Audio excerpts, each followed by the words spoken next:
Selamat pagi pemirsa. Pasar keuangan dalam negeri jatuh sepanjang bulan Februari 2025 lalu. Indeks harga saham gabungan Bursa Efek Indonesia rontok ke level terendah sejak terakhir pada saat pandemi COVID-19. Kondisi keterpurukan pasar saham dan nilai tukar rupiah saat ini mesti menjadi peringatan serius bahwa ada yang mulai ragu-ragu terhadap sejumlah kebijakan yang ada belakangan. Banyak pakar menyebut bahwa problem utama selain soal ketidakpastian global yang mendorong kejatuhan bursa akhir-akhir ini adalah kepercayaan kepada pemerintah dengan kebijakan-kebijakan yang pemerintah buat. Pemirsa, inilah editorial Media Indonesia di hari ini Senin 3 Maret 2025 dengan tema Membalikkan Kepercayaan bersama saya Leonard Samosir. Dan Anda semua para pemirsa juga bisa ikut menyatakan pendapat Anda nanti dengan menelepon nomor telepon 021 583 99 100. Dan pemirsa, pagi ini telah hadir bersama saya anggota Dewan Redaksi Media Group Abdul Kohar. Mas Kohar, selamat pagi. Selamat pagi. Sehat-sehat Mas? Alhamdulillah sehat. Saya percaya dengan Mas Kohar. Mas Kohar percaya juga dengan saya? Harus begitu. Harus begitu. Karena kepercayaan itu akan menumbuhkan saling pengertian sehingga segala sesuatu lebih mudah dengan kepercayaan. Tapi pertanyaan besarnya adalah apakah memang yang disinyalir ada muncul ketidakpercayaan itu memang benar terjadi?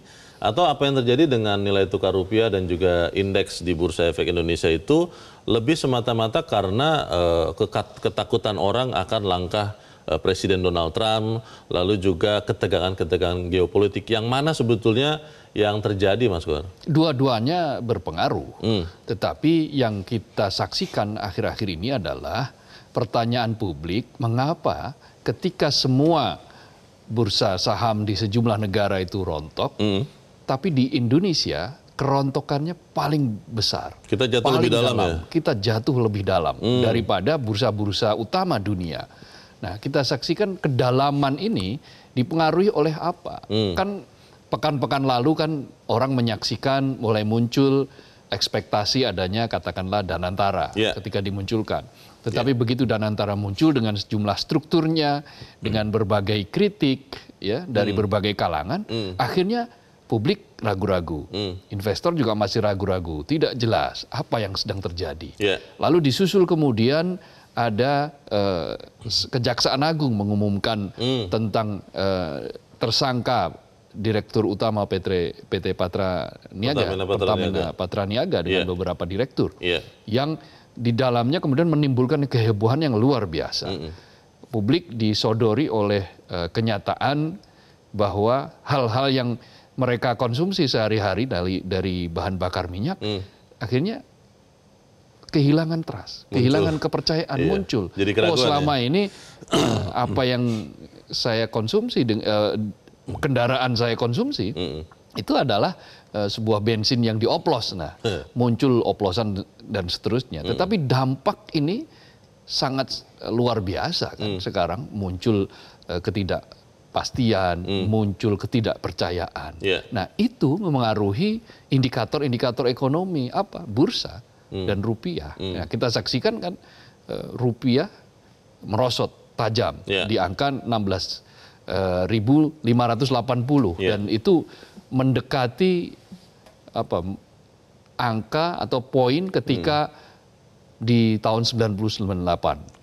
Krisis moneter dulu krisis moneter di tahun 98. Betul.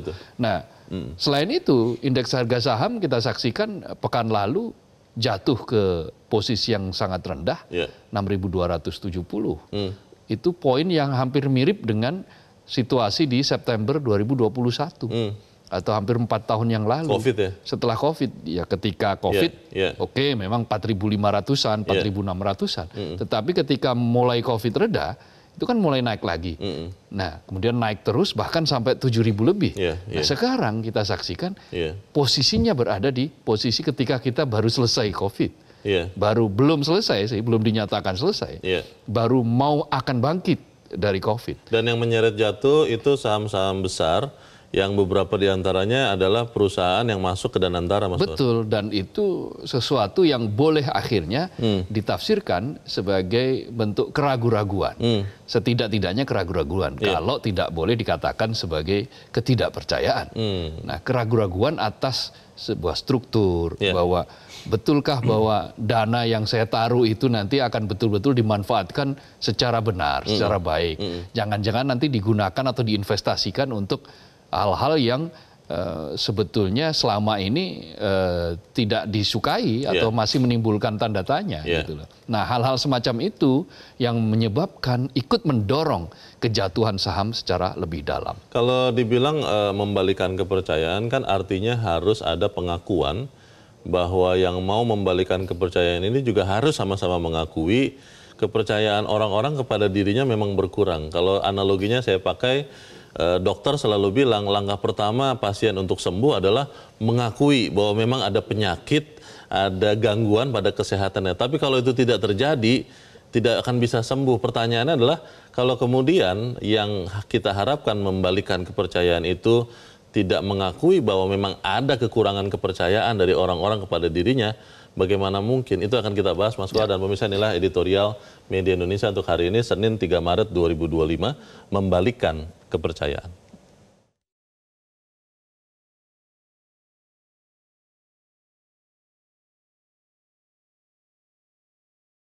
Membalikan kepercayaan.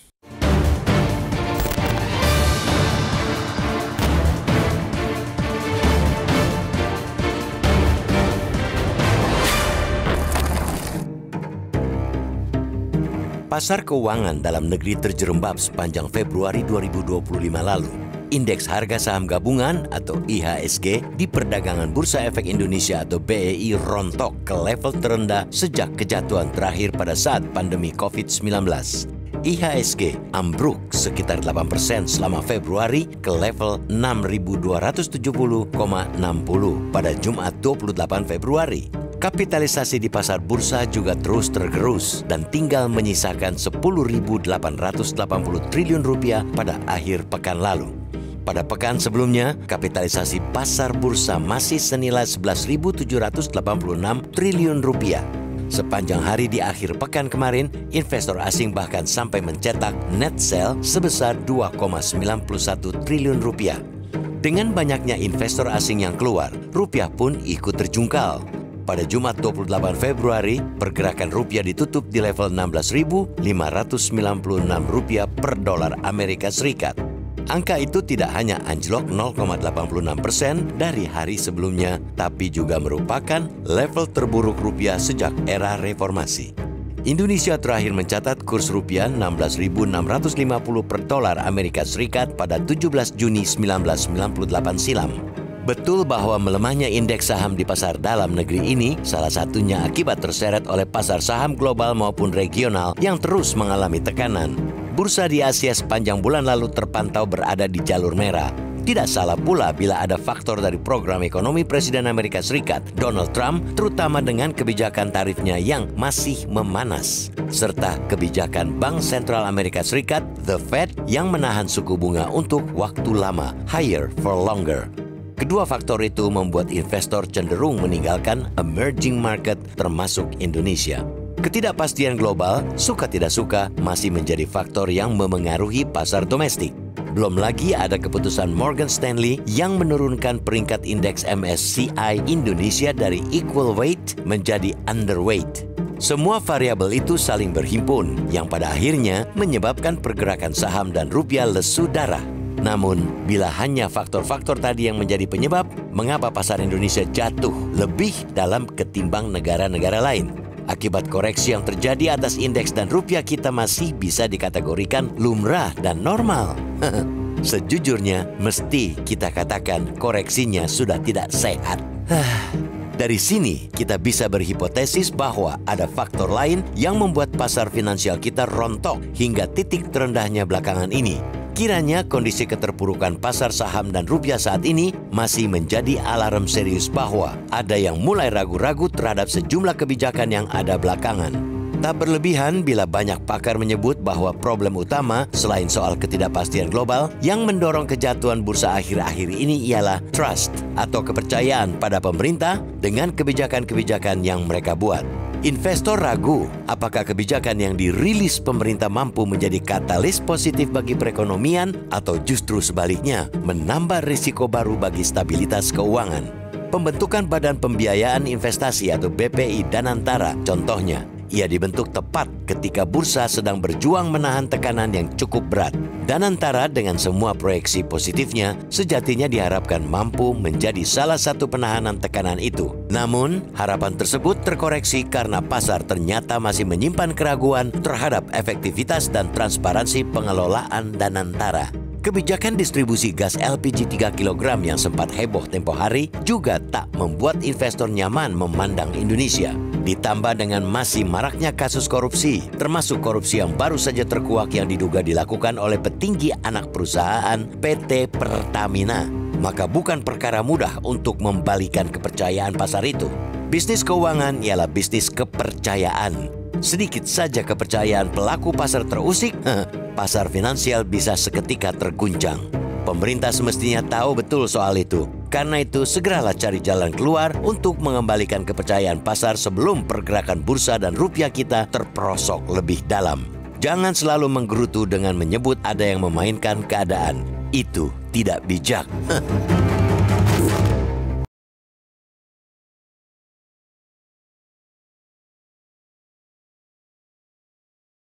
Di bagian berikut Anda bisa ikut menyatakan pendapat Anda terkait editorial pagi ini. Pemirsa, untuk saat ini tetaplah bersama kami.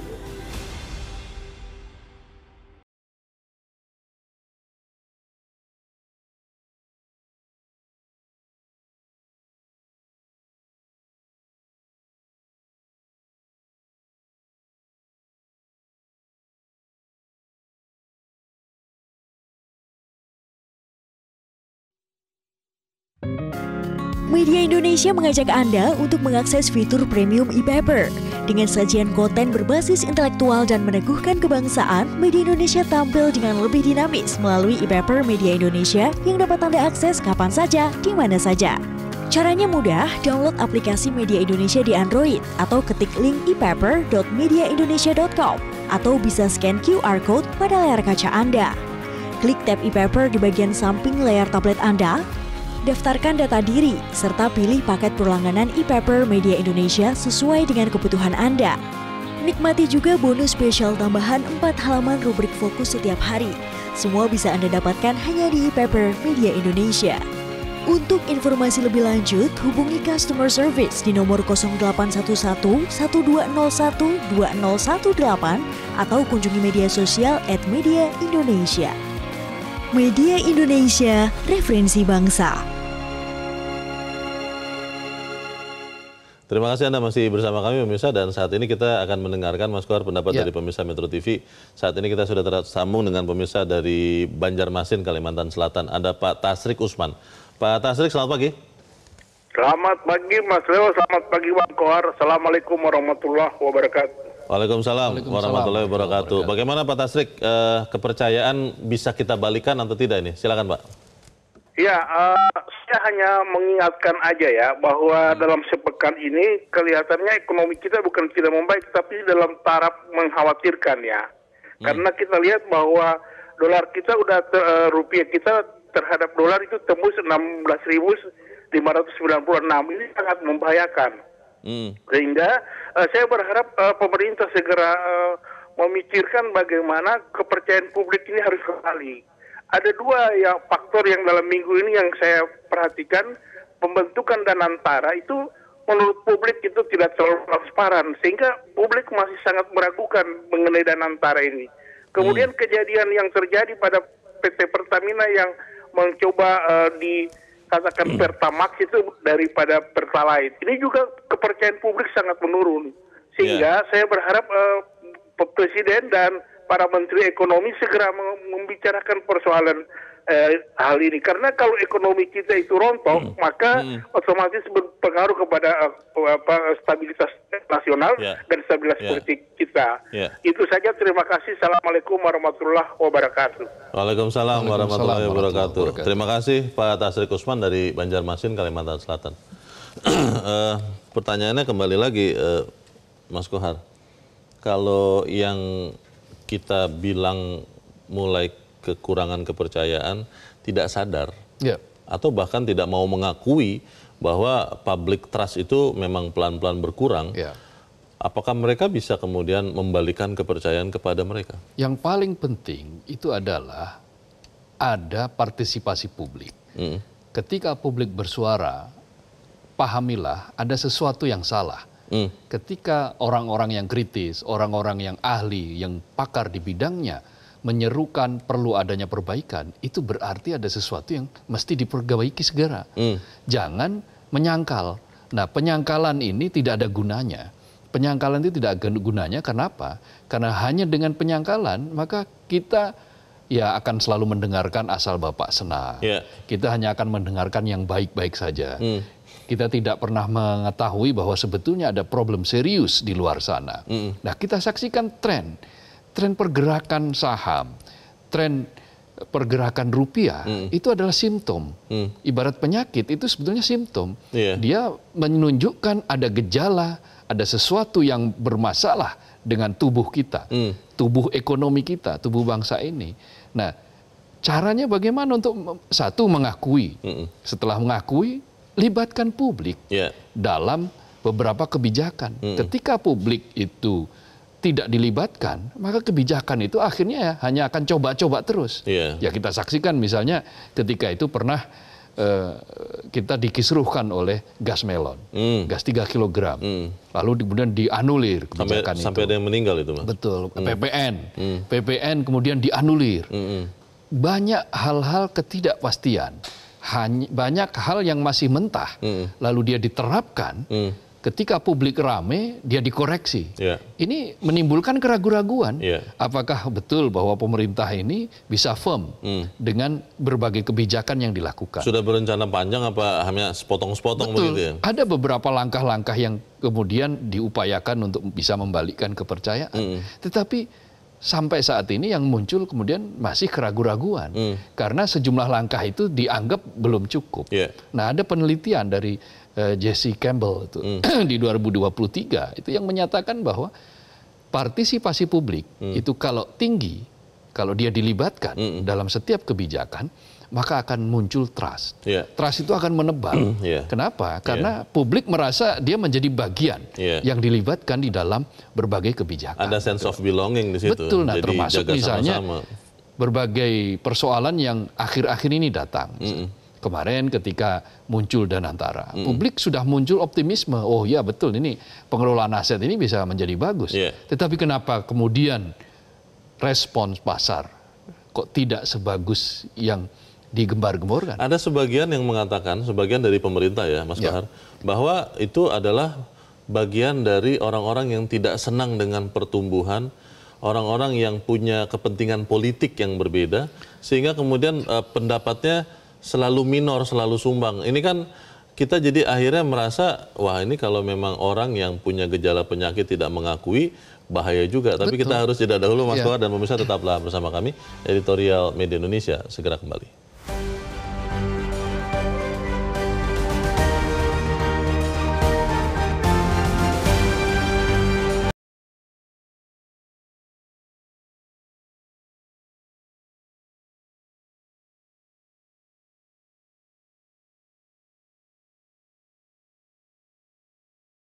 Terima kasih Anda masih bersama kami pemirsa, dan kita ada di bagian akhir dari diskusi kita pagi ini. Mas Kohar, bagaimana kemudian kita bisa meyakinkan pemerintah untuk mau mendengarkan masukan dan tidak merasa bahwa masukan-masukan itu adalah sesuatu yang bertujuan menjatuhkan pemerintah? Iya, sampai mungkin pada situasi ketika fakta menunjukkan bahwa perekonomian kita atau indikator-indikator ekonomi kita berada pada titik nadir.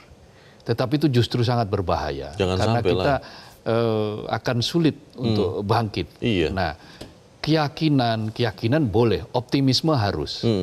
Ya, tetapi penyangkalan jangan. Jangan selalu berlindung di balik bahwa ini ada yang memainkan. Jangan selalu menggerutu dengan menyebut bahwa ini adalah politisasi. Ada pihak-pihak yang tidak suka lalu memainkan agar ekonomi tidak jalan dan seterusnya. Kalau selamanya model-model yang digunakan adalah model-model penyangkalan seperti itu, maka publik akan semakin kehilangan kepercayaan. Nah, supaya kepercayaan itu bisa balik, ya pertama tentu saja lakukan segera berbagai macam diagnosis.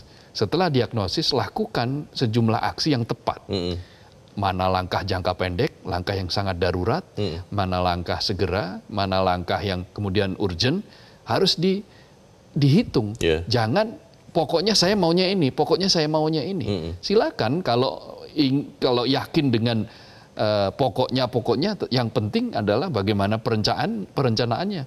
Perencanaannya juga harus dilakukan mitigasi. Apabila ternyata yang direncanakan kemudian dijalankan itu tidak sesuai dengan ekspektasi, maka harus ada sejumlah langkah mitigasi. Nah, sejauh ini langkah-langkah mitigasi ini terbukti belum sepenuhnya efektif untuk mengendalikan keadaan. Ya, buktinya pasar sampai dalam 2 pekan terakhir merespon negatif. Dalam 2 bulan di tahun 2025 saja itu sudah 21,89 triliun dana asing itu kabur. Dana asing keluar dari Indonesia. Itu kan menunjukkan ada hal-hal yang meragukan. Wait and see atau hal meragukan. Mungkin belum sampai pada tahap kehilangan kepercayaan. Tetapi ini alarm.